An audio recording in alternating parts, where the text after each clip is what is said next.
How am I doing? I think that changes by the day. There are some days that are really good, and then there's other days that just still feel like it just happened. You know, clay is how I take care of myself. It's, how I process, and it's like art therapy. And so now that I'm back in a studio making work, it's helping a lot. And then the recent season change really helped my mood a lot. Asheville is a beautiful, beautiful place.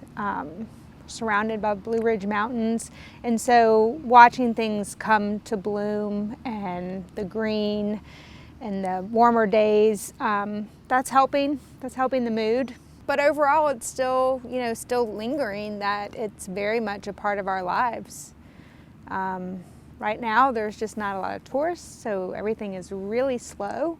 So we're all worried about our favorite businesses and our favorite restaurants, and the best coffee shops and all of that. So I was at Curve Studios, which is a building in the River Arch District right across the tracks. And it's 3 buildings that used to be on a curve, and there were 12 working artists, and I'd been in that studio for 16 years.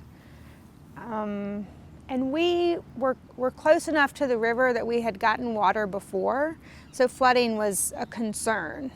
And I think in 2004, I hope I'm getting my dates right, they got 3-4 feet of water. And so we checked the river gauges pretty frequently. Anytime there was a storm, we would kind of watch it, and had cleared out the space maybe once before, and then luckily did not get water. And so this time we're looking at the storm, and kept getting text messages from friends that are like, did you see this storm coming through? And we're like, yeah. And so finally, I think it was Wednesday morning, checked the gauges of what the river was suspected to crest at, which was 17 feet, which what they were predicting. And we knew that we would get water at 12 feet. So we kind of knew we were going to get water, went into action. So, it's a little bit of a funny story. It was supposed to be my day off, and I was determined to stay in my robe and drink coffee and have a relaxing morning. And quickly realized that my day was going to go really different. And by noon, had rented a 17-foot U-Haul and had texted my studio mates and let them know to start packing their stuff, that we were getting water. And so at that point, with 17 feet, we thought we'd get 3 or 4 feet of water. So we got all of our finished work out, which is such a blessing, and a lot of display furniture, because it just happened to be in the front. You never, in retrospect, you're like, why did I make this decision? Why did I take the desk from Goodwill and left the thousands of dollars worth of underglazes? Why? Whose choice? What was I thinking? But you just did. You just did these things. And so we loaded up what we could, and then we started stacking everything on tables, thinking that we would be fine. I think I put the motherboard to my computer on top of my table because I didn't want it to go in the U-Haul, because I didn't want it to get knocked around, because it's important. And then the water just kept climbing. It wasn't 17 feet, it was 28 feet. And so our particular space, it went 3 feet into the second story, and we were on the first floor. So the entire space was submerged in water. And at some point, I think something must have busted the window. We had this huge, beautiful window. Something busted through it, and you could tell that the water just rushed in, because I had this work table. It's like an entire sheet of plywood with a base. When we finally got back into the space, it was on one side of a 2,000 square foot space, and the water had just pushed it all the way across the room to the other side, and everything was just covered in mud. And yeah, it's overwhelming. So 2 days before the flood, it was very clear that we were likely going to flood, but it kind of looked like we would just get some water in the building. So we kind of did a little bit, but I wasn't that worried at that point. Like we put the electric kilns up on the tables. We took the computers off the electric kilns. But that was kind of it. And then the day before the flood, when I was looking at the flood chart and it was saying we were going to get the amount of water that they had gotten in 04 when like 4 or 5 feet got in the building. That was when we started moving stuff. And as the day progressed, it was saying like historic 21 feet, which was the record from like 19, I don't remember, 17 or 14. So it was like panic mode, and we like got everything we could. We just like, with the help of some friends, we just started taking stuff and putting it in bins. Couldn't get any of the big equipment. We couldn't get most of the pots and just like so much stuff we couldn't get. So eventually we had to leave because it was like getting dark and we weren't sure when the river was going to flood exactly. We just knew that we couldn't stay there too long. So then we left, and the river ended up cresting at 27 feet, which was 6 feet higher than ever recorded. And the water almost completely engulfed the whole building, just like Yeah. the roof was peeking out. Oh my God. Complete and total destruction. Well, this is my studio after hurricane flood. Well, I don't know, speechless. Please look at these.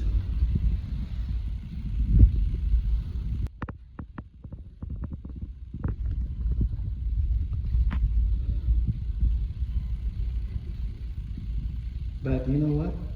Me and my family are still standing, and I don't know how long does it take to bring back our studio to where it was. Might take 6 months, year or two, but hey, as long as I'm living, we can do it. I had a 1,600 square foot gallery and my workspace. And water came up to 27 feet. So my gallery is 18 feet high. So went up to the second floor, and anything I thought it's safe. I brought a lot of stuff upstairs, and then they were completely covered with the mud too.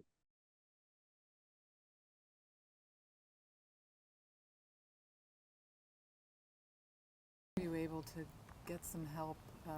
I got through several SURF grants. first? Yes, Great. SURF definitely was the very first grant I got, and then had lots of opportunities to apply for large grants and as small grants. So like I got a grant for my kiln, which was really amazing.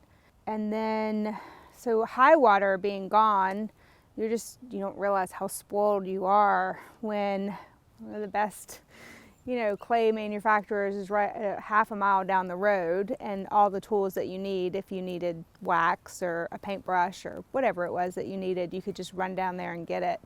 So that's been really a heartache, I think, for the community on a lot of different levels. Not just that they were friends, but that they're going to be gone permanently.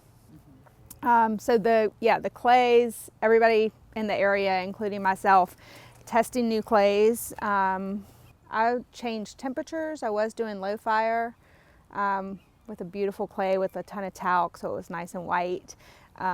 Mid-range, that's not really an option, so I've changed my technique a little bit to kind of help fill that gap. But yeah, there's a learning curve. I mean, it's just everything, you make stuff over and over again with the same clay for 15 years. It's like you just know that clay. I could feel it and know when it was ready or not ready. And so everything is slower and it just doesn't have the the flow. The flow's not back. Kind of still working through the flow. Yeah. Change of space, you know, especially, yeah, you're in a space for so long, it's like muscle memory. You know how many steps it is from your slab roller to your table, and it's just you know, you get into a groove. And even with the new space now, it's starting to feel like a groove, but it's still a little different. After the flood, was there anything at all salvageable? Did you find pots? Were you able to salvage anything? Oh yeah, we salvaged so much stuff. Like the reason rebuilding is gonna be like more possible is because we were able to salvage. We salvaged our pug mill, and then my husband rebuilt it and it works. We salvaged both of our gas kilns, which I wouldn't probably be able to replace because they're so expensive now. We salvaged so many pots, like so many pots, and we cleaned them all. And like, that's how like we did like holiday shows and sales. Oh, good. I'm so glad you were, I mean, not that I'm sure it was not easy salvaging all of it. I mean, none of it was easy. Involved.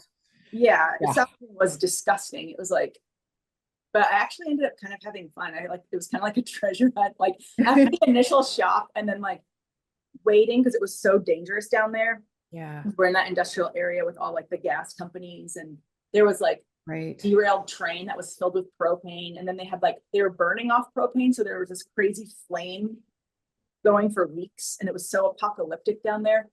And I salvaged hundreds of pounds of clay from the studio. Like I had a studio with 20 people in there, and most of those people didn't want to go in there and salvage anything. And so I ended up being like, all this stuff is like disgusting, but I'm already in here salvaging, so I might as well take it. It's just gonna like, just materials that like are just gonna get thrown out. So I salvaged so much clay, so many weird jars. Like I don't use commercial glazes, but I salvaged dozens of bottles of like commercial glazes, and I've been having fun experimenting with all these different clays and weird glazes. So that's been kind of fun. Yeah, it's so interesting to think about like what's coming out, you know, creatively from this situation you didn't expect. Yeah, that is the thing I think is important for artists, is to kind of like have your life fucking go off a cliff sometimes, because it's so easy to get like in a routine, and it really does kind of inhibit creativity, I think, because when you're forced to just like do something different, you will figure something out, and then your work will like be forever changed, and you'll like start making things you never would have made. So that is pretty exciting, I think. Yeah, that's so interesting to think about, that there's going to be this whole change in a bunch of people's work, you know, because of this event. I mean, complacency is like death to art. I mean, Yeah, art, I think, benefits from struggle. right. Where are you working now? I'm so lucky that, okay, first day I could get in there in my gallery studio, and many, many people came to help me, you know, volunteered and friends and all, you know, and one group came. It's a family. It's little small boys with helmets and shovels and boots, and their mom and dad it also came. And you know, I just didn't want them to come into studio. It's dangerous. Still so much junk and the cup, you know, couple of feet of mud, you know, and it can be toxic too. So I told them, okay, outside, maybe you can wash my little small tools. And they said, okay. Well, boys are so disappointed. They thought they could go in, but but we didn't have a much water. We just had a small, container of water. So their mom said, that why don't we bring this to their home? They were in Hendersonville, so they have water. And okay, that's great. So they start to pack up and taking my tools and put in the car. And I said, by the way, may I have your contact?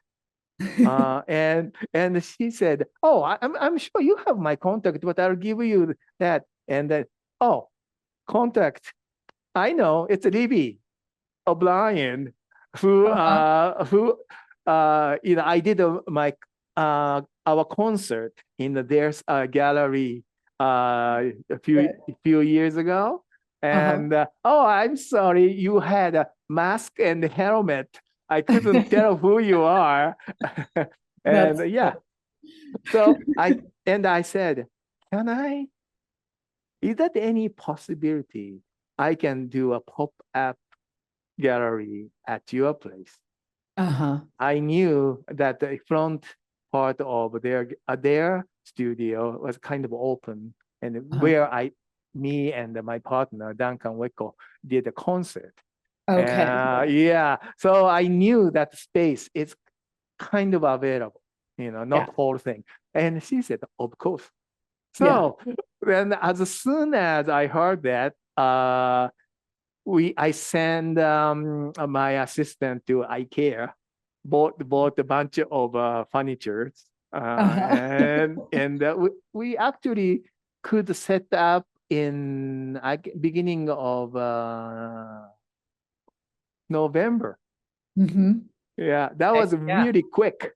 Yeah, absolutely. Yeah. So So this is the story, where are you? I'm at still Liberal Arts District, and a little higher, upper Liberal Arts District. Where I was a lower, Liberal Arts District. So this place, Libby's place, didn't get any effect by it. Okay.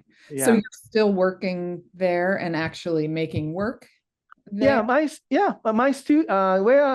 gallery, front gallery is of course smaller, but it's a very nice exhibit place. I have a lot of work, and sharing a place with her companies. Rite of Passage is the name of a company, and in the back, huge space for them to work. But they are kind enough for me to have a small section. So whenever I go there, I have enough space to work, either hand wheeled or on a wheel, and I don't have that much space to keep my finished work. So and so and also I don't have a electric kiln to do a bisque fire. So as soon as I may fill up my one shelf, I put that in the car, greenware in the car, and bring home. And my home studio is fine; didn't get affected. Okay. Yeah, so I'm firing here.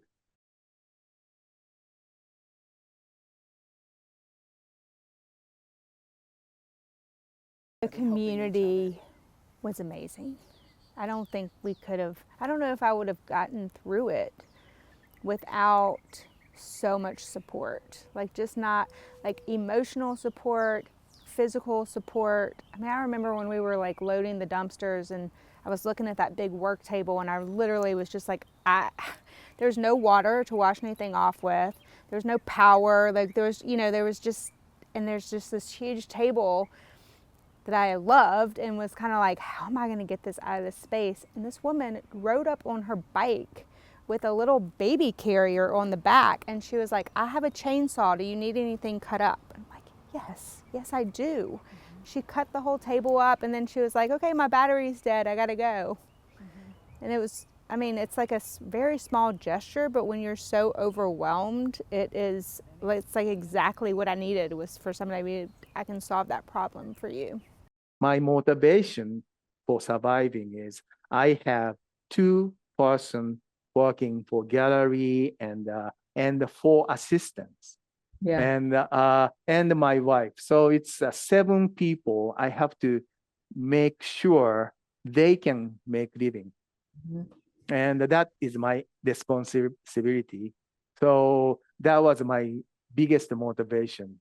How can I survive here, and how can I pay them as much as before the hurricane? Yeah. So and that kept me working and focusing what the best thing I can do to survive. And ended up our team got so strong. Everybody worked so hard. So, not a bad thing to get smarter, wiser, and stronger. Yeah, I think it is just really important to have community relationships and be involved in your community and recognize that like your neighbors are also homeless people. Your neighbors are also like people that you don't see in your like all the time. And in 2020, so much of us like in the pandemic and in the racial uprisings, like so many of us have like formed so many groups to like do so much work together in community. And so when the flood happened, we had established these groups and we had been working together for years already. So it made it like so much easier. And it was such a lesson to be like how important it is to have these, to be doing these things in times when maybe it doesn't feel like a crisis. So then if something happens, you don't have to start from scratch. Like all these connections and channels were already formed. So immediately, like day 2, I walked up to the bookstore, Firestorm Books, and there was like a note on the door that just said, meeting here 4 p.m. tomorrow or whatever. And then like, because nobody had internet or power or water or anything. And then that day at that meeting, there were like dozens and dozens of people and everyone's like planning on like what to do. And it was amazing. It was like beautiful. It's just like the only thing that makes sense in a time like that. Like, I mean, you just like I said before, like you just get perspective. You're just like, I lost stuff. Like there's people out here like with little kids or even not little kids that like don't have water, don't know how to get it. It's like literal survival. And I don't know, it like is really, I learned later how beneficial and good it is for people to be active in that way after a disaster. And it helps you, like, even though you don't know, you're like processing all of the trauma and all the crazy stuff. Like that's like the best way to do it in community, Right. like help, like, because it wasn't just like I was helping. It was like we were all just helping each other. Like I didn't have water or electricity either, but we had this school bus and someone brought us a water tank and we were able to go out to the well and fill it up. So it was just like, and other people had other things, like our neighbor had a generator that let us plug into. Like, it's more just like being like, I can bring this to the table, you can bring this to the table, and then everybody's fine. But we don't live like that. We don't live in a culture where we share or we collaborate. People around here a lot talk about the community and how beautiful it was and how nice it is to live in a place where people will come together and watch out for each other. And it makes the world feel like when it's scary and insane, like we are not powerless. Right. And it's nice to take those lessons from the flood and like apply them to just living in general.